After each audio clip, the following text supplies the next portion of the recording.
High, আমি nail artist Adrija. আজকে তোমাদের কাছে একটা নতুন আর্টের ভিডিও নিয়ে চলে এসেছি। নেল আর্টের ভিডিও নিয়ে, সরি বলতে ভুলে গেছি।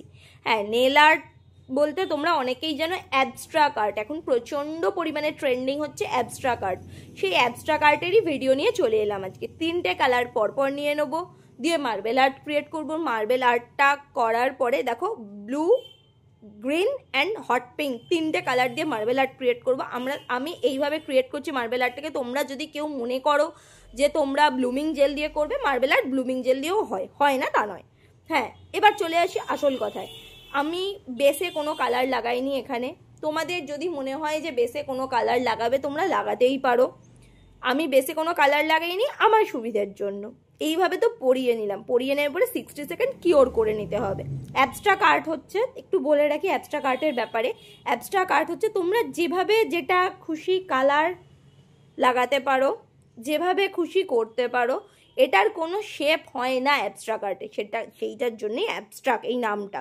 আর এই যে তুলিটা আমি তোমাদেরকে এক্ষুনি দেখিয়ে নিলাম, ওইটা দিয়ে আমরা সাইডটাকে ভালো করে একটু সাজাবো মানে ধারে যে অ্যাবস্ট্রাক্ট আর্টের পরেও তো অনেক হাবজি গাবজি জায়গা থাকে। অ্যাবস্ট্রাক্ট আর্ট যেহেতু একটা শেপে হয় না, তো সেইটাকেই ডিটেল দেওয়ার জন্য এই 9D ক্যাটাই পলিশটা দিয়ে আমরা ডিটেল দিচ্ছি। দেখে নাও একটুখানি 9D ক্যাটাই পলিশটা সাইড দিয়ে পরিয়ে নিলাম, ধার বরাবর পরিয়ে নেওয়ার পরে দেখতে পাচ্ছ আমি কিভাবে 9D ম্যাগনেট দিয়ে আমি 9D এফেক্টটা আনছি একটা নর্মাল ম্যাগনেট দিয়ে। তোমরা যে কোনো ম্যাগনেট এখানে ইউজ করতে পারো। আমি এরকম ম্যাগনেট ইউজ করেছি, এটাকে বলে 5-in-1 ম্যাগনেট। এই ম্যাগনেট আমি ইউজ করেছি বলেই তোমাদেরকে এই ম্যাগনেট ইউজ করতে হবে এরকম কোনো ব্যাপার নেই। তোমরা যেমন খুশি ম্যাগনেট ইউজ করে 60 সেকেন্ড কিওর করে ওপরে টপ কোট, দেখো আমি বোল্ড বিট টপ কোট লাগিয়েছি।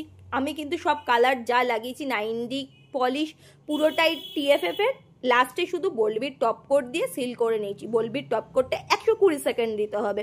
কেরাম লাগলো বলো। টাটা আজকের মতন।